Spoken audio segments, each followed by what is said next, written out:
الحمد للہ نحمده ونصلی علی رسولہ الکریم۔ کل ہم نے 26واں پارہ پڑھا تھا، 27واں پڑھا ہے۔ 26ویں پارے میں ایک بہت اہم صورت ہے سورہ حجرات،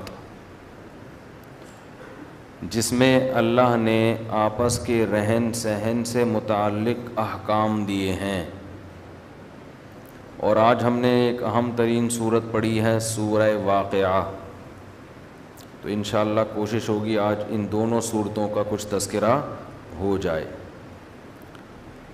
سورہ حجرات شروع اس سے ہوتی ہے کہ اے ایمان والو، لا تقدموا بین یدی اللہ ورسولہ، اللہ رسول سے آگے نکلنے کی کوشش مت کرو۔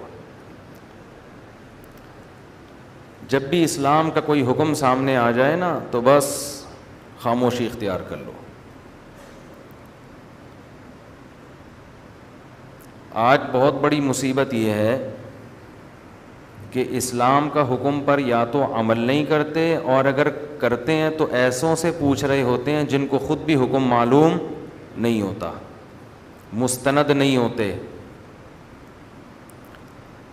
پھر بحث بھی کرتے ہیں فضول۔ اگر کسی مستند عالم سے رابطہ کریں تو پھر اس کی رائے کو مانتے نہیں ہیں۔ بھی میں ایک کلپ دیکھ رہا تھا، ایک جامعۃ الرشید کے ایک مفتی ہیں، ان سے کسی نے مسئلہ پوچھا کہ بالوں کو کیا کالا رنگ لگانا جائز ہے؟ تو مفتی صاحب تھے، ینگ نوجوان مفتی ہیں، انہوں نے جواب دیا کہ 40 سال سے پہلے بلیک کلر لگا سکتے ہیں، 40 سال کے بعد نہیں لگا سکتے۔ فیس بک پر ہر آدمی فنٹر بیٹھا ہوا ہے، نیچے اتنے الٹے الٹے کمنٹس کہ اس مفتی کو دیکھو بغیر دلیل کے مسئلہ بتا دیا اس نے۔ یہ 40 اور 40 کے بعد کا فرق کون سی حدیث سے نکالا ہے، یہ کون سی قرآن کی آیت سے نکالا ہے؟ بس انہی مفتیوں نے دین کو برباد کر دیا، انہی مفتیوں نے دین کو تباہ کر دیا۔ بہت زیادہ تر نیگیٹو کمنٹس۔ تو میں نے کہا کہ یہ ان میں سے ہر شخص کیا بنا ہوا ہے؟ بھائی جب ایک ریلائبل ادارے کا ایک مستند عالم ہے، یا تو ہو نا کوئی بھی اٹھ کے پھینک رہا ہو، تو اتنا بے وقوف تو نہیں ہوگا نا کہ بغیر دلیل کے 40 سے پہلے اور بعد کا فرق کر کے مسئلہ بتا دے۔ بعض دفعہ عالم کے پاس مسائل کا رش ہوتا ہے، وہ جواب کو فوکس کر رہا ہوتا ہے، اختصاراً دلیل ذکر نہیں کی جاتی۔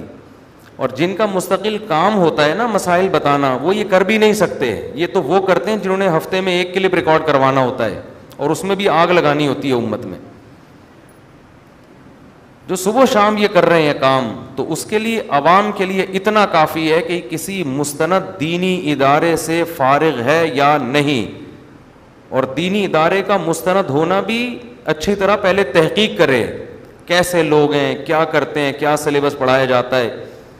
جب ایک دفعہ تحقیق ہو گئی تو اب ہر مسئلے پر وہ دلیل بتاتا رہے گا، اس کا تو بیچارہ سارا دن ایک ہی مسئلے میں لگ جائے گا۔ بالکل اس کی مثال ایسے ہے جیسے کلینک میں کوئی مستند ڈاکٹر بیٹھا ہو، تو آپ یہ تحقیق تو کرتے ہیں کہ یہ کسی اچھے ادارے سے ہے یا نہیں ہے، بلکہ یہ بھی پوچھتے ہیں کہ بھائی تم آج کل کس ہاسپٹل میں ہو۔ وہ اگر کہ میں آنکھ خان میں ایک سینئر ڈاکٹر ہوں، آپ آنکھ بند کر کے علاج کراتے ہو، یار ایک ریلائبل ادارہ ہے۔ اب وہ 24 گھنٹے پیشنٹ کو دوائیں دیتا رہے اور ان کے دلائل بھی بتاتا رہے کہ میں نے پیناڈول اس لیے دی ہے، اس کی یہ وجہ ہے، اور اس میں ایموکسل کا میں نے جو اضافہ کیا اس کی یہ وجہ ہے، اور آگمنٹن جو میں نہیں دے رہا اس کی یہ وجہ ہے۔ تھوڑے دن میں لوگ، وہ ڈاکٹر بیزار آ جائے گا، وہ یہ کہے گا میں سارا دن 25-30 پیشنٹ کو میں نے دیکھنا ہے۔ لوگ یہاں ایک بات کرتے ہیں، لوگ کہتے ہیں دین میں اور دنیا میں فرق ہے۔ دنیا میں تو ہم دلیل نہیں پوچھیں گے، دین میں پوچھیں گے تاکہ کسی کی اندھی تقلید لازم نہ آئے۔ تو یاد رکھیں کچھ بیسک مسائل ہیں اسلام کے، موٹے موٹے مسائل ہیں جن پر پوری امت کا اجماع ہے، ان میں تو دلیل بھی پوچھی جائے گی، اور جو اجماع سے ہٹ کر بات کرے گا اس پہ اعتماد ہی ختم ہو جائے گا۔ لیکن کچھ مسائل ہیں پیچیدہ، ان میں صحابہ سے بھی ثابت ہے کہ وہ ہر مسئلے کی دلیل نہیں بتاتے تھے، بہت سارے صحابہ، اور فتاوا بھرے ہوئے ہیں حدیث کی کتابوں میں، مسئلہ بتایا چلو پتلی گلی سے نکلو۔ آپ کہہ سکتے ہیں وہ صحابہ تھے، آج کے لوگوں کو صحابہ پر قیاس نہیں کیا جا سکتا، وہ صحابہ تھے، لیکن اس دور میں گمراہ لوگ بھی ہول سیل کے حساب سے موجود تھے۔ یہ اسلاف کا دور تھا، معتزلی بھی تھے، خوارج بھی تھے۔ لوگ کہتے تھے بھائی جنہوں نے نبی کی صحبت اٹھائی ہے، جن پر دوسرے صحابہ نے اعتماد کیا ہے، تو ہمارے لیے اتنی دلیل کافی ہے۔ تو اسی طرح آج بھی درجنوں فرقے ہیں، لیکن اللہ نے انسان میں یہ صلاحیت رکھی ہے کہ وہ چند دفعہ کسی کی مجلس میں بیٹھ کے اندازہ لگا لیتا ہے کہ یہ اہل حق میں سے ہیں یا اہل باطل میں سے۔ یہ چند دفعہ یہ اندازہ ہو جاتا ہے، اللہ نے کوئی بہت مشکل کام نہیں رکھا یہ، اور یہ سب کر رہے ہیں، اعتماد کی بنیاد پر فالو کیا جاتا ہے۔ اہل حدیث اگر اہل حدیث عالم کو فالو کر رہا ہے، اعتماد کی بیس پہ فالو کر رہا ہے۔ ہر مسئلے کی نہ اہل حدیث عالم دلیل بتاتے ہیں، اور اگر دلیل بھی بتاتے ہیں تو ادھوری، پوری کوئی نہیں بتاتا، کیونکہ پوری دلیل اگر آپ بتائیں گے نا تو اس طرف کی بھی اور پھر اس طرف کی بھی، پھر دونوں طرف کی دلیلوں کے بعد کس کس مفتی نے، کس کس مجتہد نے کس رائے کو کن ترجیحی بنیادوں پہ فالو کیا، وہ تمام دلائل آنے چاہیے۔ ایک مسئلہ بتانے میں کم سے کم 24 گھنٹے لگیں گے، اور پھر بھی مستفتی کنفیوز ہو کے جائے گا، وہ ایک رائے لے کے نہیں جائے گا، وہ کہے گا مجھے سمجھ میں نہیں آ رہا کس کی رائے صحیح ہے اور کس کی رائے غلط ہے، نتیجہ آخر میں یہ نکلے گا۔ تو فروعی اختلافی مسائل میں جس پر اعتماد ہو، ہاں اعتماد جلدی قائم نہ کریں۔ تو میں وہ بتا رہا تھا کہ انہوں نے کہا کہ 40 سال سے پہلے کالا رنگ لگا سکتے ہیں، 40 سال کے بعد نہیں لگا سکتے۔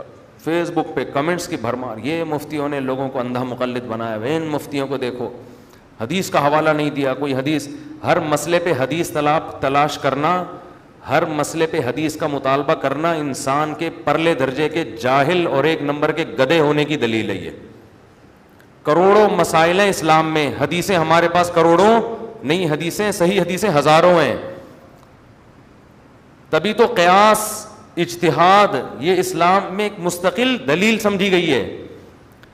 دیکھو آپ صلی اللہ علیہ وسلم نے معاذ ابن جبل کو یمن کا گورنر بنا کے بھیجا، فرمایا بتاؤ تم کس پہ فیصلہ کرو گے؟ انہوں نے فرمایا قرآن پہ۔ پہلے مسئلہ کہاں دیکھوں گا؟ قرآن میں۔ نبی نے فرمایا قرآن میں نہ ملے تو فرمایا آپ کے قول سے، حدیث سے۔ فرمایا اس سے بھی نہ ملے، فرمایا اجتہاد کروں گا۔ اس سے پتہ چلتا ہے ہر مسئلہ حدیث میں بولتے کیوں نہیں ملے گا، ہر مسئلہ قرآن میں نہیں ملے گا۔ مسائل تو لاکھوں کروڑوں ہیں، حدیثیں ہزاروں ہیں، کروڑوں نہیں ہیں، تو ان سے استنباط کرنا پڑے گا، اخذ کرنا پڑے گا حدیثوں سے، اور یہیں سے تقلید بھی ثابت ہوتی ہے۔ نبی نے یمن کا گورنر معاذ ابن جبل کو بنا کے بھیجا، فرمایا کہ تم جب ان کے درمیان فیصلہ کرو گے تو کس سے؟ فرمایا قرآن سے۔ تو کیا مطلب یمن کے لوگ آپ کو فالو کریں گے کہ نہیں کریں گے؟ یا آپ یہ فرما دیتے یا رسول اللہ میں فیصلہ کروں گا ہی نہیں، میں ان سے کہوں گا میری تقلید مت کرو، میری اتباع مت کرو۔ اتباع تقلید ایک ہی چیز کے دو نام ہیں، یہاں بھی گھماتے ہیں ادھر سے، اتباع یوں ہے تقلید یوں ہے، فلاں کتاب میں۔ قرآن و سنت کی اصطلاح میں، قرآن و سنت میں تقلید اور اتباع میں کوئی فرق ہی نہیں ہے۔ یہ جو کہتے ہیں نا اتباع وہ ہوتی ہے جو دلیل سے ہو، تو دلیل سے جب اتباع ہوگی نا کسی کی تو وہ دلیل کی اتباع ہوگی، اس بندے کی اتباع نہیں ہوگی۔ یہ تھوڑی سی سینس ہونی چاہیے انسان میں۔ یہ کہتے ہیں جب کسی دلیل سے کسی عالم کو فالو کرو تو یہ عمل اتباع کہلاتا ہے، بغیر دلیل کے فالو کرو تو یہ عمل تقلید۔ او بھائی جب دلیل سے کسی کو فالو کرو گے نا تو وہ دلیل کو فالو کرنا کہلائے گا، بندے کو فالو کرنا نہیں کہلائے گا۔ بندے کو تو جب ہی فالو کیا جاتا ہے جب آپ کے پاس دلیل نہیں ہوتی، آپ کہتے ہو یہ زیادہ پڑھا لکھا ہے تو چلو اسی کو فالو کر لیتا ہوں، میرے پاس علم نہیں ہے تو جس کے پاس ہے اس کو فالو کر لو۔ تو کہاں سے کہاں جلدی سے سمیٹ کے میں موضوع کی طرف آتا ہوں۔ تو کیا بات کر رہا تھا میں؟ معاذ ابن جبل کو جو نبی نے کہا نا یمن کا گورنر، تو یمن کے جو لوگ تھے انہوں نے معاذ ابن جبل کو فالو کرنا تھا۔ ان میں ہر شخص قرآن اور حدیث میں نہیں گھسے گا، کیونکہ ان کو سب کو علم نہیں ہے، علم نہیں ہے تو وہ کس کی تقلید کریں گے؟ معاذ ابن جبل کی, اور معاذ ابن جبل اپنی ذمہ داری پوری کریں گے, ان کے پاس علم ہے لہذا وہ قرآن میں دیکھیں گے, نہیں ملا حدیث میں دیکھیں گے, نہیں ملا کیا کریں گے, اجتہاد. اور جو اجتہاد کریں گے عوام اس پہ اعتراض نہیں کرے گی, عوام اس اجتہاد میں ان کو فالو کرے گی.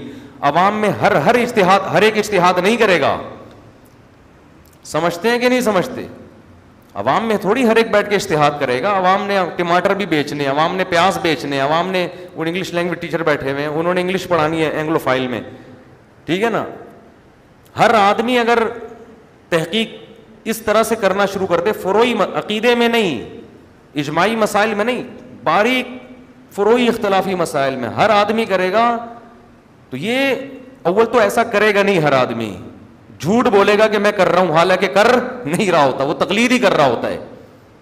اور اگر کرے گا تو پھر اور کسی کام کا وہ نہیں رہے گا.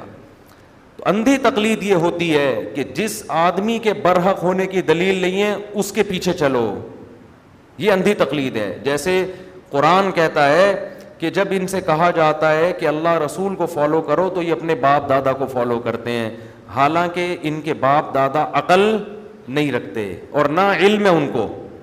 تو قرآن ہی سے پتہ چل رہا ہے کہ اگر کسی کے پاس علم بھی ہے عقل بھی ہے اس کو فالو کرنا عین مطلوب ہے, قرآن کا حکم ہے. تو ہم جو مجتہدین کو فالو کرتے ہیں, ابو حنیفہ, شافعی, مالک, احمد حنبل, یہ نہ تو بے عقل تھے اور نہ کم علم. ان کے ہاں ان میں علم آج کے مولویوں سے زیادہ, ان کی عقل آج کے مولویوں سے زیادہ. ان کو فالو کر کے جو ان کو فالو کر رہا ہے اس پر قرآن کی یہ والی آیتیں فٹ کرنا جو مشرکین کے باپ دادا کے لیے نازل ہوئیں, یہ آیتیں فٹ کرنا, یہ اندھی تقلید ہے اپنے باپ دادا کی. یہ اس کی علامت ہے کہ آپ قرآن کی اتنی موٹی آیتوں کا مطلب بھی نہیں سمجھتے اور آپ ہمیں اپنے آپ کو فالو کرنے کا حکم دے رہے ہو, لیبل اس پہ قرآن و سنت کا لگا رہے ہو. اس لیے یہ جو نئی نئی چیزیں مارکیٹ میں آ رہی ہیں نا اس زمانے میں, ان میں لیبل بہت اچھے لگے ہوئے ہیں, لیکن ان لیبل سے کبھی بھی دھوکہ نہ کھائیں. لیبل ہیں بس یہ اچھے. تو معاذ ابن جبل کو نبی نے حکم دیا تھا تاکہ وہ لوگ ان کو فالو کریں, اور معاذ ابن جبل اپنی ذمہ داری پوری کریں وہ قرآن و سنت سے. تو مجتہدین نے اپنی ذمہ داری پوری کی ہے, اب عوام مجتہدین کو فالو کرے گی, آج کے مولویوں کے سے قرآن و سنت کے نام پہ دھوکہ نہیں کھائے گی. آج صبح ایک شخص آیا 3 طلاقیں دے کے, بیچارہ پریشان تھا. میں نے کہا اہل حدیث سے فتویٰ نہیں لینے نا, مجھے پتا ہوتا ہے یہاں سے جب کوئی فتویٰ لے کے جاتا ہے نا کہ حرام ہو گئی یہ بیوی, فوراً کہاں بھاگتا ہے اہل حدیث. میں نے کہا قرآن و حدیث کے نام پہ 3 طلاق کے مسئلے میں اہل حدیث نے بہت بڑی دھاندلی کی ہے, بہت بڑی دھاندلی کی ہے, بہت بڑے بڑے دلائل قرآن و حدیث کی, حدیثوں کی دھجیاں اڑائی ہیں انہوں نے. میں خود اہل حدیث کا احترام کرتا ہوں, میرے دوستوں میں اہل حدیث بھی ہیں, لیکن چند مسائل میں اہل حدیث نے بہت بڑی خیانت کی ہے اور پھر بیٹھتے بھی نہیں ہیں اس مسئلے پہ, بات بھی نہیں کرتے ہیں. تو کوئی اہل حدیث سے 3 طلاق کے بعد فتویٰ لے لے گا بیوی حلال نہیں ہوگی, اس فتوے میں قرآن حدیث کے حوالے بہت ہوں گے, مگر ان حوالوں کی جب گہرائی میں جاؤ گے ترجمہ تک صحیح نہیں کیا ہوا ہوتا بسا اوقات. تو میں تو اب جس کو بھی فتویٰ دیتا ہوں نا, تینوں ہو گئی ہیں, ساتھ ساتھ کہہ دیتا ہوں بیٹا اہل حدیث کے پاس اب جانے کی کوشش نہ کرنا, جاؤ گے فتویٰ مل جائے گا, قیامت کے دن الٹے لٹکے ہوئے ہوگے. کیونکہ یہ وہ فتویٰ ہے جو نہ صحابہ کی سمجھ میں آیا, نہ تابعین کی, نہ 4 اماموں کی. یہ وہ قرآن و حدیث ہے جو ان کی سمجھ میں آ رہا ہے, صدیوں سے بڑے بڑے ائمہ مجتہدین کسی کی سمجھ میں نہیں آیا, اور پھر اس پہ اتنی ڈھٹائی کے ساتھ اپنی رائے پیش کرتے ہیں جیسے ہمیں آتا ہے اور یہ سارے جاہل تھے, یہ سب اندھے مقلد ہیں. تو یہ چل رہا ہے حساب کتاب. تو وہ میں بتا رہا تھا 40 سال سے پہلے اور 40 سال کے بعد, تو لوگوں نے کمنٹس کیے ہوئے تھے کوئی حدیث نہیں ہے ان کے پاس, کوئی آیت کا حوالہ نہیں. او بھائی ہر مسئلے پہ نہ آیت کا حوالہ, آیت ہے ہی نہیں تو کہاں سے حوالہ دے گا, حدیث ہے ہی نہیں تو کہاں سے حوالہ دے گا. یہ فقہاء نے اجتہاد کیا ہے کہ اسلام نے جو بالوں کو کالا کرنے سے منع کیا تو اسلام کو خام میں کالے بالوں سے تکلیف بولو نہیں ہے. اگر کالا پن بذات خود برا ہوتا تو اللہ کالے بال کیوں دیتا ہم کو, ہے بھائی؟ سب کے بال اللہ نے کیسے پیدا کیے ہیں. اسلام کو کالے پن سے تکلیف نہیں ہے, اسلام کو کالے پن پہ اعتراض نہیں ہے. اسلام تغییر خلق اللہ سے منع کرتا ہے کہ اللہ کی تخلیق کو تبدیل مت کرو. 40 سال کے بعد بالوں کا سفید ہونا نیچرل ہے, اس کو کالا کولا لگا رہے ہو تو اس کا مطلب بڑھاپے کو چھپا رہے ہو. 40 سال سے پہلے بالوں کا سفید ہونا نیچرل نہیں ہے, بلکہ یہ نیچر کے خلاف ہے. ابھی سے کیوں سفید ہو گئے, ابھی تو جوان ہو, یہ بیماری ہے. سمجھتے ہو کہ یہ عیب کو چھپانا ہے کالا کرنا, اور 40 سال کے بعد کالا کرنا عیب کو چھپانا نہیں ہے, بڑھاپے کو چھپانا ہے. سمجھ میں نہیں آ رہی بات؟ تو اللہ کی تغییر کو تبدیل کرنا اصل میں یہ حرام ہے. اس کی مثال ایسے ہے, پوری امت کا اجماع ہے کہ آپ کو اللہ نے موٹی ناک دی, آپریشن کر کے پتلا نہیں کر سکتے. اب کوئی کہ حدیث میں دکھاؤ کہ موٹی ناک کو آپریشن کر کے باریک نہیں بنایا جا سکتا, قرآن حدیث میں دکھاؤ. اب قرآن حدیث میں کیا, بخاری اور مسلم موٹی اور پتلی ناکوں کے حکام لکھے ہوئے ہوں گے. بھائی تغییر خلق اللہ ہے. جیسے نبی نے فرمایا حدیث میں دانتوں میں خلا پیدا نہیں کر سکتے. لعن اللہ المتفلجات, وہ عورتیں جو دانت گھسوا کے خلا پیدا کر دیتی ہیں ان پر نبی نے لعنت کی ہے. دانتوں کا تذکرہ ملے گا حدیث میں, ناک کان کا نہیں ہے. فقہا اجتہاد کر کے ناک اور کان کو کس پر قیاس کریں گے؟ دانتوں پہ. اور جو جاہل اور پرلے درجے کے پڑھے لکھے بیوقوف ہیں وہ مفتیوں سے ناک کی حدیث کا مطالبہ کریں گے کہ دانت پہ تو حدیث ملتی ہے, ناک پہ حدیث کا حوالہ, بغیر ریفرنس کے مسئلے بتائے جا رہے ہیں. وہ یہ اعتراض کریں, بغیر ریفرنس کے مسئلے بتائے جا رہے ہیں کہ موٹی ناک کو باریک کرنا جائز نہیں ہے. بھائی جس کو اللہ نے جو ناک دی ہے وہ گاڈ گفٹڈ ہے, موٹی ہے پتلی ہے جیسی ہے, اللہ نے فرشتوں سے بولا بھائی چپکا کے باہر بھیج اس کو دنیا میں, ٹھیک ہے نا, اسی ناک کے ساتھ دنیا میں آیا. تو یہ جائز نہیں ہے پلاسٹک سرجری. تغییر خلق اللہ ہے. جو وجہ دانتوں میں پائی جاتی ہے وہ وجہ یہاں بھی. اب کوئی جاہل حدیثوں کے مطالبے شروع کر دے تو پاگل ہوگا. یہ بالکل ایسا ہی ہے جیسے لوگ ہم سے کہتے ہیں کہ عورت اور مرد کی نماز میں فرق پر حدیث دکھاؤ. ہر مسئلے پر حدیث نہیں ہوتی, اجماع امت خود ایک دلیل ہے. تو اب کیا مسئلہ ہے, اگر کسی کی ناک موٹی ہے, آپ پلاسٹک سرجری کر کے اس کو باریک, جیسے فنکار اداکار کرتے ہیں نا کہ یار میں بڑا خوبصورت ہوں لیکن ایک فالٹ ہے میرے اندر, ہونٹ ذرا موٹے ہیں اس کو باریک کر دو, ہونٹ پتلے ہیں اس کو موٹے کر دو, وغیرہ وغیرہ, حرام ہے. لیکن اگر ایکسیڈنٹ میں آپ کی ناک ٹیڑھی ہو گئی, اللہ نہ کرے, تو اتنی پلاسٹک سرجری کرنا کہ پرانی پوزیشن پہ تو واپس آ جائے گی, یہ بالکل کیا ہے, جائز ہے. اب کوئی کہ ہاں وہ ناک کا آپریشن کروا کے پتلا کر رہا تھا وہ ٹھیک نہیں تھی, یہ پلاسٹک سرجری کر کے یہ ٹھیک ہے, دونوں میں فرق پر قرآن و حدیث سے دلیل دکھاؤ. کوئی دلیل قرآن و حدیث سے نہیں دکھا سکتا. ہم یہ کہیں گے کہ حدیث میں جو منع ہے نا دانتوں میں خلا پیدا کرنا, وہ اس لیے کہ تغییر خلق اللہ, اصل حکم ہے اللہ کی بنائی ہوئی تخلیق کو تبدیل نہیں کرو. تو نارمل کنڈیشن میں کوئی ناک کا آپریشن کرا کے باریک کرتا ہے, یہ اللہ کی بنائی ہوئی تخلیق کو ٹیڑھا میں تبدیل کر رہا ہے. اور جو آدمی کا ایکسیڈنٹ ہوا تھا تو جس بائک نے اس کی ناک کو ہٹ کیا تھا نا, تبدیل تو اس نے کر دی تھی تخلیق, ٹھیک ہے نا, یہ ڈاکٹر تبدیل نہیں کر رہا, تبدیل اس نے کی تھی جس نے ٹکر ماری ہے اس کے, جس بیل نے قربانی کے دنوں میں ٹکر ماری یا کسی بندے نے ٹکر, تبدیل اس نے کی ہے. یہ تبدیل کو واپس سیٹنگ پہ لے کر آ رہا ہے اپنے, تو سیٹنگ پہ لانا جائز ہے, چینج کرنا جائز نہیں ہے. تو یہ اجتہاد فقہا کرتے ہیں جن کو اللہ نے کھوپڑی دی ہے, اور جو اس دور کے پڑھے لکھے جاہل ہیں جنہیں بس طنز کرنا آتا ہے, وہ اتنے طنز کیے ہوئے تھے نا مفتی صاحب پہ, ابے یہ اندھے مقلد لوگ, ابے یہ ایسے, ابے دیکھو حدیث کا حوالہ نہیں, ابے حدیث کا حوالہ نہیں, پاگلوں والی باتیں.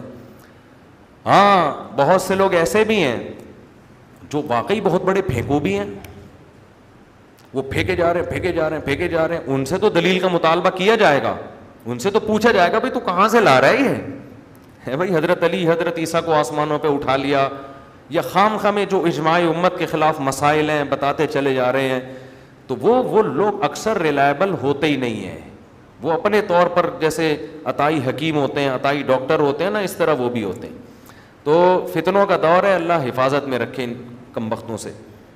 اچھا بھائی, تو اللہ نے حکم دیا کہ اللہ اس کے رسول سے آگے مت نکلو. پہلا حکم سورہ حجرات میں یہ دیا گیا. تو جب بھی شریعت کا حکم سامنے آئے اپنی رائے کو تبدیل کر دیں. بھائی اللہ اس کے رسول کا حکم ہے, بس سر آنکھوں پہ. یا ایھا الذین آمنوا لا ترفعوا اصواتکم, ابھی میں ایک بات سے بات چلی ہے کسی نے کسی سے سوال پوچھا کہ آپ دو نمازیں اکٹھی کیوں پڑھتے ہیں، ظہرین اور مغربین، ظہرین اور مغرب اکٹھی، مغرب عشاء ملا کے پڑھتے ہیں نا پورا سال. تو حوالہ تو ان کے پاس بھی ہے، انہوں نے فوراً بخاری مسلم کی حدیث پیش کر دی کہ شیعہ حضرات یہی کرتے ہیں نا، ظہر اثر ملا کے پڑھتے ہیں، کہ بھئی نبی صلی اللہ علیہ وسلم نے بغیر کسی عذر کے، بغیر بارش کے، کوئی بھی عذر نہیں تھا، دو نمازیں آپ نے اکٹھی پڑھی ہیں. اور جب پوچھا گیا تو راوی کہتے ہیں کہ اس لیے تاکہ امت میں کوئی حرج نہ ہو. اب یہ ایک حدیث ہمیں ملتی ہے، حوالہ تو ہے اس حدیث کا بھی، مگر بلا عذر دو نمازوں کی اکٹھا پڑھنا ہمارے پاس اجماع امت کی دلیل ہے کہ یہ اس کی اجازت بولو نہیں. نہ خلفائے راشدین کے دور میں کبھی ایسا ہوا، نہ صحابہ تابعین، صدیوں سے اسلام چلا آ رہا ہے، چاروں امام اس پر متفق ہیں کہ آپ دو نمازیں بغیر کسی شرعی عذر کے اکٹھی نہیں پڑھ سکتے. کیوں؟ اس لیے کہ یہ جو قرآن کی آیت ہے ان الصلاۃ کانت علی المؤمنین کتابا موقوتا، نمازیں مومنین پر مقررہ وقت میں فرض ہیں، اس آیت کا پھر کوئی مطلب نہیں رہے گا، اس میں ہر نماز کا وقت متعین ہے. تو ایک حدیث اگر ملتی ہے اس میں درجنوں احتمال ہوتے ہیں. پہلا احتمال یہ ایک راوی بیان کر رہا ہے، بھائی وہ کتنا ہی سچا ہو اس سے غلطی بیان کرنے میں ہو سکتا، چاہے وہ بخاری کا ہی کیوں نہ ہو. یہ تھوڑی کہ بخاری کی حدیث بس آ گئی تو اب سارے مسئلے چینج ہو گئے. بندہ تو ایک ہی ہے نا جو بیان کر رہا ہے، اس سے غلطی ہو سکتی ہے. نیک ثقہ آدمی بھی بعض دفعہ بیان کرنے میں غلطی کر سکتا ہے. ایک آدمی کتنا ہی نیک ہو، کتنا ہی سچا ہو، خطا کا امکان ہے. بخاری میں بھی خطا کا امکان ہے. بخاری کی ایک حدیث میں آتا ہے کہ حضرت سلیمان کی 60 بیویاں تھیں، دوسری میں آتا ہے قسم اٹھائی تھی 100 کے بارے میں. ظاہر ہے یا تو 60 والا بیان ٹھیک ہے یا 100 والا، حالانکہ دونوں حدیثیں صحیح ہیں، لیکن ہم کہتے ہیں کہیں راوی سے خطا. بظاہر تو یہی ہے کہ ایک سے خطا ہوئی ہے بیان کرنے میں، کہ اس نے عدد کو زیادہ فوکس نہیں کیا، 60 کو 100 کہہ دیا یا 100 کو 60 کہہ دیا کسی نے. تو اسی وجہ سے صرف یہ کبھی کسی فقیہ کا مذہب نہیں ہے کہ بس جو حدیث بخاری میں آ جائے اس پہ فتویٰ دینا ہے. اس سے قوی حدیثوں کو، اس سے قوی دلیل کو پہلے دیکھا جاتا ہے، اور بخاری سے قوی قرآن ہے. تو اسی وجہ سے ان الصلاۃ کانت علی المؤمنین کتابا موقوتا، چاروں امام کہتے ہیں کہ بھائی نہ صحابہ نے یہ کام کیا، نہ تابعین نے، نہ قرآن سے بھی نہیں پتہ چلتا. تو اس سے پتہ چلتا ہے یا تو حدیث کے راوی سے بیان کرنے میں غلطی ہوئی ہے، یا زیادہ صحیح جواب یہ کہ یہ جمع حقیقت میں جمع نہیں ہے، صورتاً جمع ہے. صورتاً جمع کا مطلب یہ ہے کہ ظہر کو مؤخر کیا، آخر وقت میں پڑھا، اور جب سلام پھیرا تو تھوڑی دیر میں عصر کا وقت شروع ہو گیا اور پھر فوراً عصر پڑھ لی. اور مغرب کو ڈیلے کیا عشاء کے قریب لے جا کے، جیسے ہی مغرب پڑھی ہے تھوڑی دیر میں عشاء کا وقت شروع تو فوراً آپ نے عشاء پڑھ لی. تو یہ جائز ہے، کبھی کبھار بولو بھائی جائز ہے، یہ معمول بنانا ٹھیک نہیں، کبھی کبھار جائز ہے. اور یہی دلیل امام ابو حنیفہ کی بھی ہے. امام ابو حنیفہ کہتے ہیں کہ جیسے آپ بخاری مسلم کی اس حدیث میں تعویل کرتے ہیں کہ بغیر سفر، بغیر بیماری کے جو نبی نے جمع بین الصلاتین کی ہے، یہ حقیقی جمع نہیں تھی، صورتاً جمع ہے کہ ظہر کو مؤخر کیا عصر کے قریب. تو اسی طرح جو سفر کے بارے میں حدیث میں آتا ہے نبی نے دو نمازوں کو جمع کیا ہے، وہ بھی حقیقت میں جمع نہیں تھا بلکہ صورتاً جمع ہے. اور اس کی دلیل بھی قرآن کی آیت ہے ان الصلاۃ کانت علی المؤمنین کتابا موقوتا، نماز مومنین پر مقررہ اوقات میں فرض ہے. ہر نماز کا ایک الگ وقت ہے.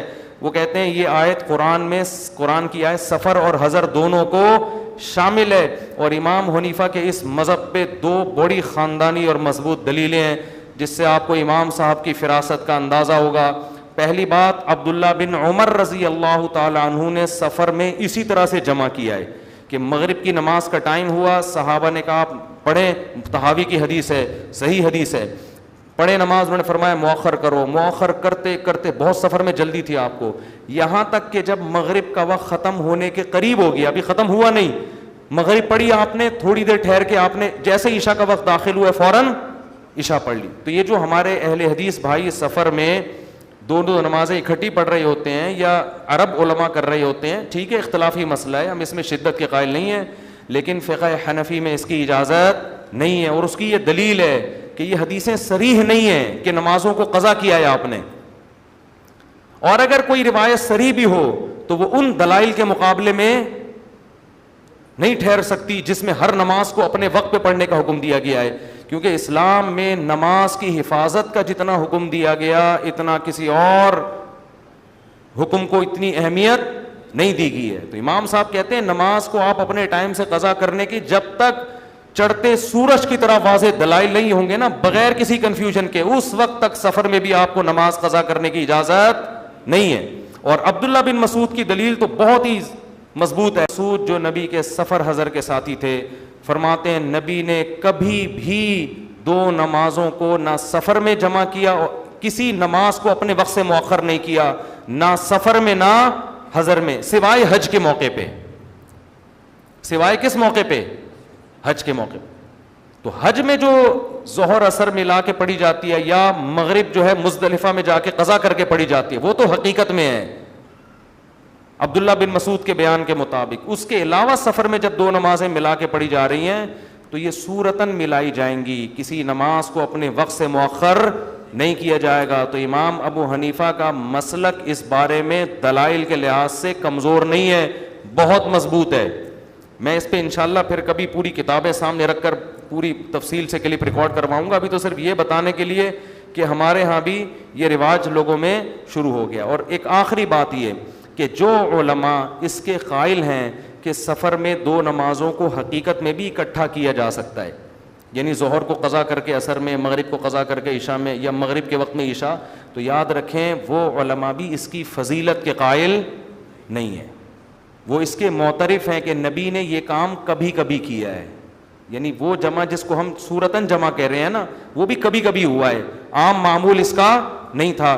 لیکن ہم اپنے اہل حدیث بھائیوں کو دیکھتے ہیں کہ وہ ہمیشہ سفر میں دو نمازیں اکٹھی پڑھ رہے ہوتے ہیں، یہ خود عمل خلاف سنت ہے، یہ تو شدید مجبوری میں احیاناً ایسا ہوا ہے۔ شیخ صالح عثیمین کا ایک فتویٰ اس بارے میں ہے کہ یہ ثواب کا کام اور فضیلت کا کام نہیں ہے۔ شیخ صالح عثیمین کا اس لیے حوالہ دے رہا ہوں کہ ہمارے اہل حدیث حضرات ان کو بہت فالو کرتے ہیں، تو وہ یہ کہتے ہیں ان کے فتویٰ اس بارے میں کہ یہ فضیلت کا کام کبھی کبھار، اور یہ ابن قیم رحمہ اللہ نے بھی یہ بات لکھی ہے، لیکن ہم دیکھ رہے ہیں کہ آج اس کا عام رواج ہو گیا ہے، بغیر کسی عذر کے، بغیر کسی، اور شیعہ لوگوں نے تو ساری زندگی کے لیے معمول بنا لیا کہ ظہر کے ساتھ عصر اور مغرب اور عشاء ساتھ ساتھ، وہ جو 5 نمازوں کا کانسیپٹ تھا اسلام کا وہ کیا ہو گیا؟ وہ تو بالکل ہی ختم ہو گیا۔ تو صرف حدیث کا حوالہ دے دینا اور حدیث کا ترجمہ کر کے چلے جانا یہ کافی نہیں ہوتا۔ سمجھتے ہو لوگ صرف حوالے کو دیکھتے ہیں، وہ بخاری سے بات کر رہا ہے، آگے اس کے پاس اس کے علاوہ کتنے دلائل ہیں، اس کا مطلب کیا ہے، صحابہ کی اس بارے میں کیا آراء ہیں، ان کا عمل کیا ہے۔ تو جو پراپر طریقے سے علم حاصل کرتے ہیں وہ تمام چیزیں پراپر طریقے سے پڑھتے ہیں، اس کے بعد رائے قائم کرتے ہیں، اور جو پڑھتے نہیں ہیں وہ پھر 2-4 باتیں لے کے امت میں ایک فتنہ پیدا کرتے ہیں۔ خیر، کہاں سے کہاں بات چلی گئی؟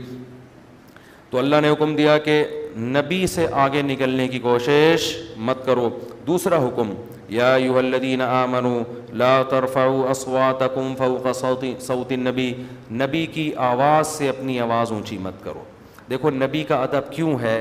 اس لیے کہ آپ اللہ کے سفیر ہیں، تو یاد رکھیں جو نبی کا سفیر ہوگا، جن کو علماء کہا جاتا ہے، ان کا بھی اسلام میں احترام ہے، ان کی آواز سے بھی اپنی آواز اونچی کرنے کی آپ کو اجازت نہیں ہے، اسی آیت کی روشنی میں، اسی سے علماء نے اخذ کیا ہے۔ ہاں یہ الگ بات ہے کہ نبی کی آواز سے اونچی آواز کریں گے تو بہت زیادہ گناہ ہے، علماء کی بے ادبی کریں گے تو اس لیول کا ظاہر گناہ نہیں ہوگا، کیونکہ کوئی عالم، کروڑوں علماء مل کے بھی نبی کی خاک کے برابر بھی نہیں ہو سکتے، لیکن یہ ادب بہرحال اسلام میں ہے، اور یہی باپ اور ماں کا بھی ادب ہے۔ سمجھتے ہو کہ نہیں سمجھتے؟ کیونکہ کسی کے سامنے اونچی آواز سے بات کرنا، کسی قابل احترام شخصیت کے سامنے، یہ قرآن سے پتہ چلتا ہے یہ عمل بے ادبی ہے۔ تو جب بھی آ کے کسی عالم کے سامنے، بزرگ کے سامنے، بڑوں کے سامنے بیٹھیں تو آواز کیا رکھیں؟ بس اتنی پست نہ ہو کہ کرونا ہو جائے انسان۔ کیسے کرونا ہوتا ہے کہ بہت سے لوگ آ کے اتنی آرام سے من کر رہے ہوتے ہیں، آدمی کان قریب میں لے جاتا ہے اور جراثیم اسی دوران اس کو چھینک بھی آ گئی تو بس گیا کرونا۔ تو آج کل تو لوگ جب آتے ہیں نا، میں کہتا ہوں کیوں بھائی منا رہے ہو، تھوڑا سا تو زور سے بولو، سنائی تو دینا. پھر وہ زور سے نہیں بولتے، منہ قریب لا رہے ہوتے ہیں، اور جس اسپیڈ سے منہ لا رہے ہوتے ہیں میرا منہ اسی اسپیڈ سے پیچھے جا رہا ہوتا ہے کہ بھائی کیوں چھینک رہا ہے میرے منہ کے اندر، کیوں سانس لے رہا ہے بھائی تو اتنی آواز ہونی چاہیے جو سامنے والے کو تمیز سے بات آپ کی سمجھ میں آ جائے. تیسرا حکم اللہ نے کیا دیا کہ نبی کو باہر حجرے سے مت پکارو. بعض صحابہ آتے تھے، دیہاتی صحابی ہوتے تھے، تو وہ وہیں سے یا محمد کہہ کے پکار رہے ہوتے، یعنی باہر آئیں ذرا آپ سے کام ہے. ٹھیک ہے نا. اللہ نے حکم دیا کہ اس طرح نبی کو مت پکارو جیسے اپنے دوستوں کو پکارتے ہو، بلکہ نبی سے اگر تمہیں کام ہے تو باہر بیٹھ جاؤ، صبر کرو، جب نبی نکلیں گے تو جو بات آپ نے پوچھنی ہے ان سے پوچھ لیں. ایک اور حکم دیا، ان جاءکم فاسق بنبأ فتبینوا، جب بھی کوئی فاسق خبر لے کر آئے تو تحقیق کر لیا کرو، اس خبر کی بیس پہ فوراً فیصلے نہ کیا کرو. یہاں فاسق سے مراد اصطلاحی فاسق نہیں ہے، یہ بھی اصطلاحی فاسق ہوتا ہے کبیرہ گناہ میں مبتلا ہے، اور ایک فاسق ہوا ہے کہ جس نے خبر سنی اور فوراً آپ تک پہنچا دی بغیر تحقیق کے. تو قرآن اس موقع پر یہاں اس کو فاسق کہہ رہا ہے کیونکہ اس معاملے میں اس نے شرعی حدود سے تجاوز کیا. اس کا مطلب یہ نہیں کہ وہ حقیقت میں کیا ہے، برا ہے. یہ قرآن کی جو اصطلاحات سے واقف ہو یہ سمجھتے ہیں. یہ میں اس لیے ڈیٹیل بیان کر رہا ہوں کہ بعض لوگوں نے اس آیت کی بیس پر ان صحابی کو فاسق کہہ دیا جو خبر لے کر آئے تھے. ایک صحابی خبر لے کر آئے اور اس خبر کی بیس پر صحابہ نے دوسری قوم پہ چڑھائی کرنے کا ارادہ کر لیا، تو اللہ نے فرمایا پہلے تحقیق تو کرو. تو یہ جو فاسق کہا گیا یہ اصطلاحی اعتبار سے نہیں، بلکہ اس معاملے میں انہوں نے ان سے کیا ہوئی ہے، غلطی. اب اس میں ڈیٹیل میں جاؤں گا تو پورا بیان اسی پر ہو جائے گا، اس لیے مختصر اتنا فی الحال کافی سمجھیں تاکہ جو ہم اصل موضوع ہے وہ نہ رہ جائے. تو ہمیں اس آیت میں اللہ نے بتا دیا بغیر تحقیق کے باتیں آگے بولو مت پھیلائے کرو. اور آج کل یہ گناہ جتنا زیادہ ہو رہا ہے نا ہول سیل کے حساب سے، کوئی خبر آ جائے فرانس نے ایک فلم بنا لی ہے جس میں یوں کر دیا، بڑے فلم بنا لی، پوچھو تو صحیح بنائی بھی ہے کہ نہیں بنائی ہے، فلاں نے یہ کر دیا، فلاں نے یہ کر دیا. تو ہر آدمی، حکومت نے ایسا کر دیا، مخالفین نے یہ کر دیا، کچھ پتہ نہیں ہوتا، بس اچھا لیبل اچھے لگا کے لوگوں کو الو بنایا جا رہا ہوتا ہے. کوئی بھی آ کے آپ کو بتا دے نا فلاں نے توہین رسالت کی ہے، جا کے پکڑو مارو، ڈیلیٹ ہو جائے گا وہ بندہ. لوگ مجمع دیکھتے ہیں، پبلک کو دیکھتے ہیں. میں اس موقع پر اکثر اپنا ایک واقعہ بتاتا ہوں. ہمارے اسکول میں بادام کا درخت تھا، اس کے نیچے کوئی رسی پڑی ہوئی تھی، کیا تھا، دو لڑکے گئے، انہوں نے کہا اڑے سانپ، وہ شرارتی تھے نا، انہوں نے ایسے کہا دیکھیں ابھی ہوتا کیا، اڑے سانپ اڑے. تو ان کو دیکھ کے دو چار اور آ گئے. اب ان کو کان میں کہا جانا نہیں، رسی پڑی ہوئی ہے، کھڑا رہے یہاں پہ بس سانپ صاف کر کے. 8-10 آدمی جمع ہو گئے. جب 8-10 آدمی کہیں جمع ہو جائے نا ایک پلان کے تحت، تو اب لوگ آٹومیٹک خودکار مشین کی طرح کام کرنا شروع. اب ان 10 کو دیکھ کر سارے طلبہ کلاسوں کی کھڑکیوں سے چھلانگ لگا کے آ رہے ہیں، یار کچھ چکر ہے. وہ بادام کے درخت کے نیچے مجمع لگا، کچھ ہوا ہے. اب آ رہے ہیں اڑی یوں کر کے نا. اب شروع میں 8-10 نے تو پلان بنایا ہوا تھا، پلان تو 2 نے بنایا تھا، انہوں نے پھر کر کے نا ان کو روک کے رکھا تھا بس. تو اب لائن لگ گئی. اب وہ کھسک کے نکل گئے شروع والے، لیکن رش بڑھتا جا رہا ہے. اسکول کے ہیڈ ماسٹر پریشان، یہ ہو کیا رہا ہے یہاں پہ، سب جا رہے ہیں بھائی، ہم بھی پہنچے ہوئے تھے جو اتنی تقریریں کر رہے ہیں، یار یہ ہے کیا، گھسو بھائی، کچھ بھی نہیں ہے. لیکن آپ بتاؤ گے بھی نا لوگوں کو بھائی کچھ نہیں ہے، لوگ کہتے ہیں جب نہیں ہے تو اتنی پبلک کیوں کھڑی ہوئی ہے. یہ ہوتا ہے جھوٹی خبروں کا کہ کچھ بھی اڑا دو کسی کے بارے میں بھی، بدنام کرنے کے لیے، اپنی ٹھڑک نکالنے کے لیے دشمنی کی. بس چاہے حکومت سے کبھی ٹھڑک نکالی جاتی ہے، کبھی حکومت اپنی ٹھڑک نکالتی ہے. تو یہ سب کام ہول سیل کے حساب سے چل رہے ہوتے ہیں. کوئی حقیقت میں گھس کے تحقیق کرنے کی کوشش نہیں کرتا. اسی وجہ سے آج کل میں بیانات داغنا میں نے چھوڑ دیا ہے. بہت سے ہاٹ ایشوز ہوتے ہیں، لوگ مجھے کہتے ہیں آپ کا بیان کیوں نہیں آ رہا. مجھے پتا ہوتا ہے ابھی میں نے بیان دیا، بعد میں مجھے چینج نہ کرنا پڑ جائے جب حقیقت پر اطلاع ہوگی. حقیقت پر مطلع ہوتا ہے، پتہ چلتا ہے تو شروع سے ہی ڈرامہ چل رہا ہے، تو اس لیے ہم خاموشی. پھر اس پہ لوگوں کے تانے ہوتے ہیں حکومت کے پٹھو بن گئے، کوئی کہتا ہے فلان کا پٹھو بن گیا. وہ بھائی جس کے بھی آپ بولو، جب تک گہرائی میں گھس کے 100% تحقیق نہیں ہوگی, ہم چپ ہی رہیں گے, ٹھیک ہے نا, جو مرضی, کیونکہ بولنا آسان ہے, چپ رہنا مشکل کام ہے. اور جب تک آپ کے پاس 100% کسی چیز کی دلیل نہ ہو, آپ کے لیے چپ رہنے میں ہی کیا ہے, عافیت ہے. اور ہر بات میں رائے قائم کرنا کوئی فرض نہیں ہے. تو یہ اللہ کا حکم ہے. اللہ نے اس میں صحابہ کی تعریف کی, حبب الیکم الایمان, سب صحابہ کو اللہ نے فرمایا کہ اللہ نے تمہارے دلوں میں ایمان کو محبوب بنا دیا ہے.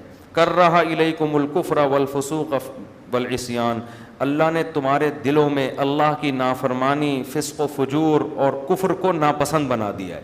تو یہ صحابہ کی بہت بڑی فضیلت. ایک اور حکم اللہ نے کیا دیا, وَإِن طَائِفَتَانِ مِنَ الْمُؤْمِنِينَ اقْتَتَلُوا, مسلمانوں کی 2 جماعتیں لڑ پڑیں تو سلو کروایا کرو آپس میں, تماشا بولو مت دیکھا کرو. ہمارے یہاں کیا ہوتا ہے, 2 لوگ لڑ رہے تو ایک فریق بن کے اور دوسرے کی واٹ لگاتے ہیں, کچھ لوگ ادھر چلے جائیں گے, کچھ کیا ہو جائیں گے ادھر. بھائی ثالث بن کے ان کو سلو کرواؤ. پہلے ہم دیکھتے تھے کہیں پھڈا ہو رہا ہوتا تھا نا تو سب لوگ آ جاتے تھے چھڑوانے کے لیے. اب کیا ہو رہا ہے, 2 بندے لڑ رہے ہیں, کنی کترا کے تیسرا نکل جاتا ہے وہاں سے. ابے ان کا مسئلہ ہے, لڑنے دو ان کو. ایسا ٹھیک نہیں ہے بھائی, یہ بے مروتی کی بات ہے. 2 بندے لڑ رہے ہیں, موسیٰ علیہ السلام کے یہاں 2 بندے لڑ رہے تھے, جا کے چھڑوایا نا انہوں نے. حالانکہ وہ چھڑوانا کتنی بڑی ٹینشن کا ذریعہ بن گیا, پھر اگلے دن پھر چھڑوا رہے ہیں جانے کے لیے. تو اس سے پتہ چلتا ہے کہ اس طرح اگر 2 لڑ رہے ہیں تو ان کو چھڑوانے کی کوشش کرو. ہاں کوشش جب کرو جب آپ میں اتنی پاور بھی ہو, ایسا نہ ہو آپ بہت باریک سے, دونوں طاقتور, تو انہوں نے ایک آپ کے لگا دیا تو اب لوگ اس کو آپ سے چھڑوانے کی کوشش میں لگے گئے. صحیح ہے, تو یہ پھر پکڑن پکڑائی اور چھڑن چھڑائی نہ شروع ہو جائے بس. تو کچھ کر سکتا ہے انسان تو اس کو اپنا کردار ادا کرنا چاہیے وہاں.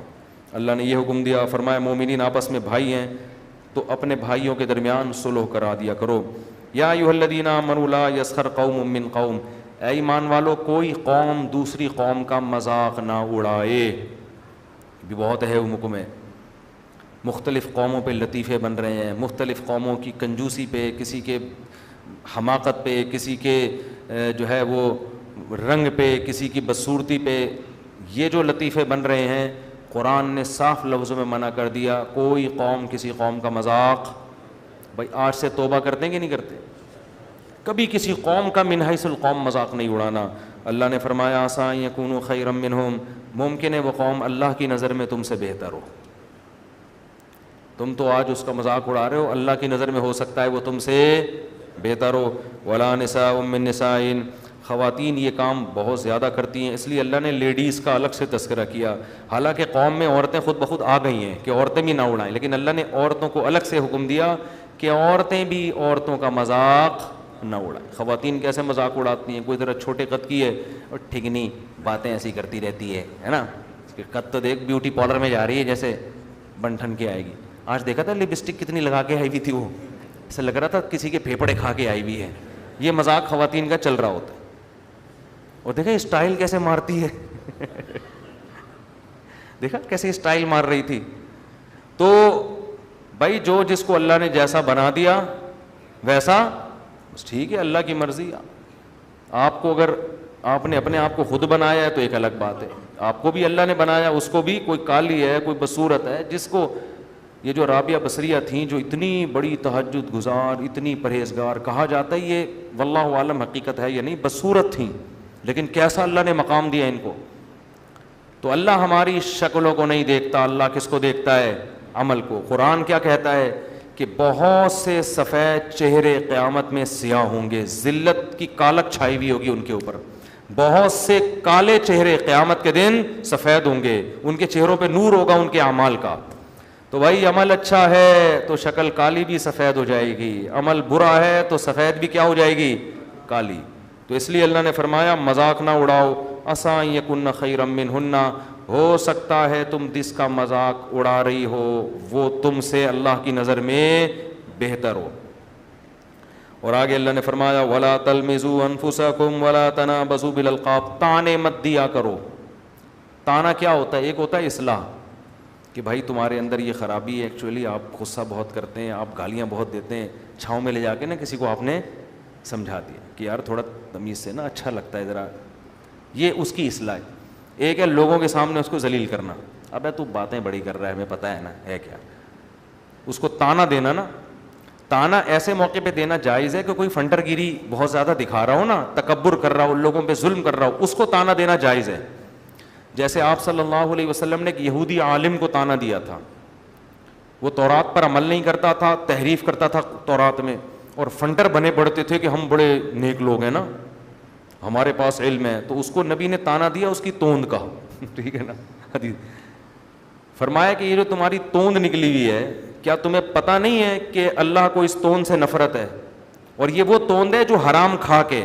دیکھو بہت سے صحابہ کی بھی بھاری جسم تھا، بڑا پیٹ تھا، وہ بعض کا نیچرل ہوتا ہے. کسی بھاری جسم والے کی طرف انگلی اٹھانا یا یہ سمجھنا کہ یہ زیادہ کھاتا ہے، یہ حرام ہے، ناجائز ہے. میں نے بڑے بڑے علماء دیکھے جو 24 گھنٹے میں ایک دفعہ کھاتے ہیں، لیکن ان کے پیٹ بھی نکلے ہوئے ہیں، ان کے جسم بھی بہت بھاری ہیں. بہت سے محدثین، بہت سے بڑے بڑے فقہا، بہت سے صحابہ ایسے بائی نیچر ایسے ہوتے ہیں لوگ. اور بہت سے ہم نے ایسے حرام خور بھی دیکھے ہیں جن کا کھانے کے علاوہ کوئی کام نہیں، لیکن ان کو دیکھ کے ایسا لگتا ہے جیسے ملک میں قحط پڑا ہوا ہے. ایسے بھی میرے علم میں کہ لگتا ہے ان کو برسوں سے کبھی کھانے کو نہیں ملا ہے، حالانکہ ایک نمبر کے کھاؤں ہیں. وہ اتنا کھا کے بھی بدنام نہیں ہوتے، اتنا کھا کے بھی بدنام نہیں. اور جو قدرت کی طرف سے بھاری جسم والے ہیں وہ نہ کھا کے بھی کیا ہو جاتے ہیں، بدنام. تو کسی بھاری جسم والے کا بدگمان ہونا یہ اجازت نہیں ہے. وہ یہودی عالم کی جو توند نکلی تھی نا، وہ حرام کھا کے نکلی تھی. صحیح ہے، اس لیے نبی نے اس کو تانا دیا. تو یہ تانا سامنے والے کو نیچا دکھانے کے لیے نہیں، یعنی نیچا برائے نیچا نہیں، بلکہ اس کو اس کی اوقات دکھانے کے لیے کہ تو جو تورات صبح و شام کرتا رہتا ہے اور نبی پر ایمان بھی نہیں لے کر آ رہا، اور لوگوں کو کہتا ہے میں تورات پر عمل کراتا ہوں، تو خود تیرا عمل کتنا ہے؟ خود تو کھا کھا کے مستنڈا بنا ہوا ہے اور حرام کھا رہا ہے. تو پہلے تورات کی آیتوں پر تو عمل کر. تو ایسا کہ کوئی ہو نا جو لوگوں کو گمراہ کر رہا ہو، تو اس کو تانا دینا جائز ہے. لیکن نارملی تانا دینا اللہ کو بہت ناپسند ہے. کیونکہ اگر کسی میں کوئی عیب ہے تو بھائی آپ میں اگر نہیں ہے تو آپ اللہ کی طرف پھیریں کہ اللہ نے مجھے بچایا ہوا ہے. اور ہو سکتا ہے آپ کے اندر کوئی دوسرا عیب ہو جو اس کے اندر نہیں ہے. تو تانے کے بجائے کیا کرنا ہے؟ چھاؤں میں لے جا کے تمیز سے، محبت سے اس کو ایک بات سمجھا دینی ہے. مان جائے ٹھیک ہے، نہیں مانے چھوڑ دو اس کو اپنے حال پہ. معاشرے میں فساد پیدا نہ کرو. اور اللہ نے فرمایا ایک دوسرے کے ناموں کو مت بگاڑو. کسی کا ایسا نام بگاڑنا جس سے اس کو تکلیف ہو رہی ہے، یہ جائز نہیں ہے. تمیز سے جو ابا نے نام رکھا ہے نا اسی سے پکارا. پنجاب میں ہی بہت بگاڑ دیتے ہیں نام. پنجاب میں ایک عادت ہے، وہ لیکن پیار سے بگاڑتے ہیں. پپو بول دیا، اب وہ دادا بھی بن جاتا ہے نا بندہ، پپو ہی رہتا ہے وہ. میں ان سے کہتا ہوں بھائی آپ اگرچہ توہین کی نیت سے اس کو بچے کو پپو نہیں کہہ رہے، آپ کا مقصد یہی ہے کہ پپو پیارا سا، لیکن یہ اس کا نام پڑ جائے گا، یہ وزیر اعظم بھی بنے گا تو پپو کا پپو ہی رہے گا. یہ حقیقت ہے. سب نہیں کرتے لیکن ایک رواج ہے پنجاب میں. اور بھی کچھ کہتے ہیں، پتہ نہیں گڈو مٹھو اس طرح کے وہ لگا دیتے ہیں. ہماری عادت نہیں ہے. میرا عادت ہے بچے کا جو نام ہوگا نا وہی رہے. ہاں وقتی، اور اگر گھر میں چینج کیا بھی ہے تو ایک وقت تک رکھتا ہوں میں، اس کے بعد پابندی لگا دیتا ہوں اب اس کو اس نام سے پکارنے کی جاب، اس کا پراپر نام لو، ورنہ یہ ساری زندگی ٹٹو پپو اور للو ہی رہے گا. یہ حقیقت بتا رہا ہوں. چھوٹے بچوں پہ تو چلو اچھا بھی لگتا ہے نا، تو وہ مزہ آتا ہے ان کو پیار کے نام سے، لیکن اس کی ایک حد ہونی چاہیے. پھر بچہ بڑا ہو کر یہ محسوس کرتا ہے کہ یار لوگوں کے نام، یہ وسیم احمد، یہ غفار احمد، یہ ستار احمد، اتنے اچھے اچھے نام ہیں، اور میں کیا ہوں؟ ٹٹو. اچھا جا رہے ہیں. تو میں یہ ہوں. عجیب سا وہ خود بھی محسوس کرتا ہے. انسان کے نام سے اس کی بڑی پہچان ہے، بڑی عزت ہے. تو نام تبدیل کرنے کی اجازت نہیں. ایسا نام جس سے اس کی توہین ہو، وہ برا محسوس کر رہا ہو. بعضوں کا نام ایسا پڑ جاتا ہے کہ پھر وہ برا محسوس کر ہی نہیں رہے ہوتے، پھر وہ اسی سے مشہور ہو جاتے ہیں. آگے اللہ فرماتے ہیں یا ایھا الذین آمنوا اجتنبوا کثیرا من الظن، بدگمانیوں سے بچو. کسی نے کوئی عمل کیا، اس کے دو پہلو نکلتے، ایک برا اور ایک اچھا. تو اچھا پہلو تلاش کرو. آج مجھے کسی نے بتایا کہ میں ایک دفعہ ٹرین میں سفر کر رہا تھا تو بہت سے لوگ مزدور طبقہ بیٹھا ہوا تھا, رمضان تھا, کہہ رہے ہیں افطاری کا جیسے ہی ٹائم آیا ہے نا سب نے چرس نکال لی اور پاؤڈر بھر رہے ہیں اس میں نا. میں نے کہا بھائی یہ عجیب, کہہ رہے ہیں مجھے بہت, ابھی یہیں بیٹھے ہوئے تھے قدیر بھائی نے سنایا واقعہ, سب نے کیا نکال لی, افطاری چرس سے کر رہے ہیں. تو کہہ رہے مجھے اتنا غصہ آیا, میں برتھ پہ جا کے لیٹ گیا کہ ابے ان کو رمضان میں شرم نہیں آتی, چرس سے روزہ افطار کر رہے ہیں اور کتنے گندے لوگ ہیں اور رمضان میں بھی چرس پی رہے ہیں اور روزہ رکھ کے چرس سے افطار کر رہے ہیں. تو میں نے کہا کہ دیکھو مثبت سوچو گے تو پتہ کیا سوچو, چرسی ہو کے بھی روزہ نہیں چھوڑا انہوں نے. اصل تو ان چرسیوں کو سلام کرنے کا دل چاہ رہا ہے. منفی سوچو گے تو ان کو لاتے مارو گے, ٹرین کی کھڑکی سے نکال کے باہر پھینک دو گے کہ یار کیسے بے غیرت ہیں, معاذ اللہ کیسے بے شرم لوگ ہیں, رمضان میں بھی کیا کر رہے ہیں, چرس پی رہے ہیں. میں نے کہا مجھے تو ان چرسیوں پہ پیار آ رہا ہے یار, چرسی ہو کے بھی رمضان کی اتنی ویلیو ہے کہ روزہ نہیں, اور صبح صادق سے لے کے اب تک چرس نہیں پیے, تو اب تو بھائی چرس ہی پیئیں گے, یہ اب بھی نہیں پیئیں گے تو مر جائیں گے. تو ان کے صبر کو داد دو کہ آج زندگی میں پہلی دفعہ انہوں نے ایسا کیا ہے کہ صبح 4 بجے سے لے کے شام 7 بجے تک چرس کو ہاتھ نہیں لگائے. تو مثبت بھی تو سوچ سکتا ہے نا انسان. تو اللہ یہی کہہ رہے ہیں کہ بھائی بدگمانی سے, چرس اچھی چیز نہیں ہے. اب آپ بھی کہیں گے چلو یار ہم بھی چرسی ہو کے روزہ رکھنے میں زیادہ ثواب ملے گا تو چلو ہم بھی اب یہ کریں گے. وہ تو چرس تو چھوڑنی چاہیے, لیکن بہرحال ہمت کی بات ہے کہ ایک نشے کی عادت ہے مگر رمضان کا روزہ نہیں چھوڑ رہے. تو بدگمانی سے, منفی سوچ سے, ان تمام چیزوں سے ہمیں کیا کرنا ہے, بچنا. اس سے انسان کا اپنی کھوپڑی خراب ہوتی ہے, ہر وقت ڈپریشن میں رہتا ہے. حقیقت جو اچھا سوچتے ہیں نا خوش رہتے ہیں. اور اللہ نے کیا فرمایا, ولا تجسسوا, لوگوں کی ٹوہ میں نہ گھسا کرو کون کیا کر رہا ہے, کس کے گھر میں کیا ہو رہا ہے. آپ آج وہاں کی بیٹھی ہوئی تھیں اور جو ہے نا وہ اس بالکنی میں کھڑی ہوئی کیوں جھانک رہی تھی, اس کے موبائل میں یہ ایک دم ریٹرن کر کے گھنٹی بجی ہے تو اس میں چھپا کیوں نہیں آئی یوں کر کے موبائل. یہ بھی ہوتا ہے گھروں میں. بعض دفعہ کوئی فون آتا ہے کسی قریبی دوست کا, آدمی ڈر جاتا ہے کہ گھر والوں کے سامنے بات نہیں کر سکتا, بھائی میں یہ دوست گالیاں دے گا, کوئی پیسوں کا جھگڑا. اب آپ نے یوں موبائل کر دیا, بیگم کا پھڈا شروع. یعنی مفتی صاحب کے بیان میں بھی بیٹھتے ہو, 4 شادیوں کی باتیں بھی سنتے ہو, موبائل کو گڑش بھی کر دیتے ہو. اس کا مطلب دال میں کچھ دال میں کچھ کالا کالا ہے. ایسے ایسے بے گناہ آدمیوں کے پھڈے ہوئے ہیں نا, وہ کچھ بھی نہیں تھا. وہ ستار بھائی سچی مچی کے ستار کا فون تھا. وہ اتنی بڑی اس کی داڑھی, اتنی بڑی بڑی مونچھیں اس کی, اس پہ شک کر کے بیگم نے ایک پھڈا ڈال دیا.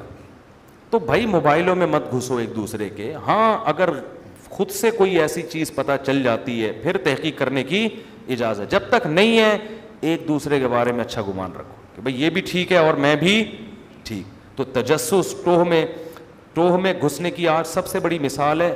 کوئی اگر آپ کو اپنا موبائل دے دے نا, تو اگر وہ اسی طرح واپس کر دے تو اس کا مطلب 1 نمبر ہے. اور اگر وہ ان باکس میں گھستا ہے, آپ کے واٹس ایپ میں گھستا ہے, یہ آدمی 2 نمبر ہے. یہ آدمی کیا ہے, 2 نمبر. اللہ نے تو کسی کے گھر, حدیث میں آتا ہے جو کسی کے گھر میں جھانک لے, صحیح بخاری کی حدیث ہے, کسی کے گھر میں جھانکا اس نے خالی, اور اس نے اٹھا کے آنکھ پہ پتھر مارا, اس کی آنکھ پھوٹ گئی. نبی نے فرمایا کوئی زمان نہیں ہے, کوئی زمان بولو نا نہیں ہے. یعنی آپ نے گویا کہ اجازت دی ہے کیونکہ تمہارے گھر میں جھانک رہا ہے تو اٹھا کے, اتنا بڑا جرم کر رہا ہے وہ. کیوں؟ وہ آپ کی پرائیویسی میں دخل اندازی. اور یاد رکھو باپ کو بھی اجازت نہیں ہے کہ اپنی اولاد کی پرائیویسی میں گھسے. کیسے کیس آتے ہیں, بچہ کمرہ بند کر کے انٹرنیٹ دیکھ رہا ہے, ابا نے دھاڑ کر کے دروازہ کھولا اور بچہ رنگے ہاتھوں پکڑا گیا. یہ غلط ہے, یہ جائز بولو نا نہیں ہے. بھائی بیٹے کے راز پہ کیوں مطلع ہو رہے ہو, وہ گناہ کر رہا ہے ٹھیک ہے, اس کا طریقہ اصلاح کیسے ہوگی؟ اصلاح کا طریقہ یہ ہے کہ آپ بیٹے کو بول دو کہ بیٹا میرا تمہارے بارے میں اچھا گمان ہے, تم کوئی غلط کام نہیں کرتے, لیکن دیکھو گھر میں ایک اصول بنایا ہوا ہے, کنڈی لگانے کی کسی کو اجازت نہیں. کیونکہ میں بھی بغیر کنڈی لگائے بیٹھا کرتا تھا, میرے ابا نے بھی یہ قانون بنایا ہوا ہے. کنڈی لگانے کی, انٹرنیٹ دیکھنے کے لیے کنڈی کی لگانے کی اجازت نہیں ہے. اور بیٹا اگر تم نے دروازہ بند کیا تو میں کسی بھی وقت دھاڑ کر کے کھول سکتا ہوں, پھر حالات کے ذمہ, پہلے بتا دو اس کو, میں کسی بھی وقت دروازہ کھول سکتا ہوں. خفیہ کیمرے جب لگاؤ تو بتا دو کہ یہاں کیمرے لگے ہوئے ہیں. یہ بہت بڑی غلطی ہے کہ آپ کسی کے گناہ پر مطلع ہونے کے لیے چپکے سے کیمرے لگا دو اور پھر دیکھو یہ کیا کر رہا ہے. اس کی اجازت نہیں ہے, کیونکہ گناہ پر سزا دینا بھی اللہ کا کام اور پکڑنا بھی اللہ کا. آپ خدا بننے کی کوشش مت کرو, اچھا گمان رکھو سب سے. آپ کے اندر بھی تو بہت سے عیب ہوں گے, آپ چاہتے ہو کہ وہ لوگوں کو نہ پتہ چلے, تو دوسرے کے عیب میں کیسے گھس رہے ہو. نہ عورت کو اجازت ہے کہ اپنے شوہر کے کمرے میں دھاڑ کر کے گھسے اور دیکھے کہ یہ کیا کر رہا ہے, نہ مرد کو اجازت ہے کہ بیوی کے کمرے میں دھاڑ کر کے گھسے اور دیکھے کس سے بات کر رہی ہے. اگر شک ہے تو پہلے اطلاع دے دو. پہلے کیا کرو, بیوی کو شوہر پہ شک ہے, پتہ نہیں کیا کر رہا ہوتا ہے, تو پہلے بتا دے بھائی کنڈی لگا کے نہ بیٹھے کریں, مجھے عجیب سا لگ رہا ہوتا ہے کہ پتہ نہیں کیا کر رہے ہو گے آپ بیٹھ گئے یہاں. اور اگر اب بھی کنڈی لگائی نا تو حالات کے ذمہ دار آپ ہو. اس کو پہلے بتا دو, اچانک نہ کرو. ہمارے حضرت نے نا طلبہ کو چیک کرنے کے لیے اوپر دیوار میں ایک سوراخ کیا ہوا تھا, وہاں سے طلبہ کو دیکھتے تھے کیا کر رہے ہیں, لیکن پہلے بتا دیا تھا کہ دیکھو میں یہاں سے جھانک رہا ہوتا ہوں, ٹھیک ہے, تم لوگ کو دیکھتا ہوں کیا کر رہے ہو. یہ کتنی اچھی بات ہے, کیونکہ طلبہ کچھ بھی کر رہے ہو, کوئی ایسے بیٹھا ہوا ہو, کوئی ادھر کروٹ لے کے سو رہا ہے, جب انسان یہ سمجھتا ہے کہ میں اکیلا ہوں تو وہ تو کچھ بھی کر سکتا ہے نا. بہت سی چیزیں ایسی ہوتی ہیں جو انسان نہیں چاہتا, بہت سے اسٹائل انسان کے ایسے ہوتے ہیں جو نہیں چاہتا کہ میرا یہ انداز لوگوں کے سامنے جائے. تو خفیہ کیمرے لگا کے, ہاں گلیوں میں لگانا خفیہ کیمرے اس لیے جائز ہے کہ وہ تو اوپن جگہ ہے نا, وہاں تو کیوں تو ناک میں انگلی گھما کے گزر کیوں رہا تھا, تو یہاں سے تجھے پتہ نہیں ہے گلی محلہ یہ. کمروں میں, گھروں کے اندر, ایک آدمی نے کمبخت نے اپنے گھر میں کیمرہ لگایا ہوا اپنی بیوی کو چیک کرنے کے لیے. میں نے کہا یہ زیادتی ہے, کوئی پرائیویٹ لائف ہوتی ہے, پرائیویسی. آپ کو کوئی شک ہے تو آپ اس کو پہلے بتا دو کہ بھائی کوئی حرکتیں ٹھیک کر لو اپنی. تو اس طرح سے لوگوں کی پرائیویسی میں بہت طویل ٹاپک ہے یہ, کس طرح سے لوگ گھستے ہیں. حضرت مولانا قاسم نانوتوی رحمۃ اللہ علیہ کا واقعہ ہے کہ سو رہے تھے نا, وہ سو نہیں رہے تھے, آنکھیں بند کر کے لیٹے ہوئے تھے. دو بندے آ گئے, آپس میں بات چیت شروع کر دی, تو انہوں نے فوراً آنکھیں کھول لیں اور بتایا کہ میں جاگ رہا ہوں, میں سو نہیں رہا. کیوں بتایا؟ اس لیے کہ بھائی ہو سکتا ہے تم کوئی ایسی بات کرنا چاہ رہے ہو جو مجھ سے چھپاتے ہو اور مجھے سوتا سمجھ رہے ہو. تو آپ اگر واقعی نہیں سو رہے نا تو آنکھیں کھول کے پھوٹ دیا کریں کہ بھائی میں سو نہیں رہا ہوں. ہمارے یہاں کیا ہوتا ہے, جاگ بھی رہا ہوتا ہے تو آنکھیں بند کر کے خراٹے لینا شروع کر دیتا ہے کہ ایسے بن جاؤ گہری نیند سو. پھر دیکھو یہ باتیں کیا کر رہے ہیں. نبی نے فرمایا دو آدمی اگر بات کر رہے ہیں چپکے سے, تیسرے نے اگر کان لگا کے سنا تو آپ نے فرمایا اللہ قیامت کے دن اس کے کان میں پگھلا ہوا سیسا ڈالیں گے. وقت بہت زیادہ ہو گیا, سورہ حجرات باقی ہے, باقی انشاءاللہ یہ بہت اہم سورت ہے, اس میں بہت روزمرہ کے احکام ہیں, اس پر کل بیان کریں گے.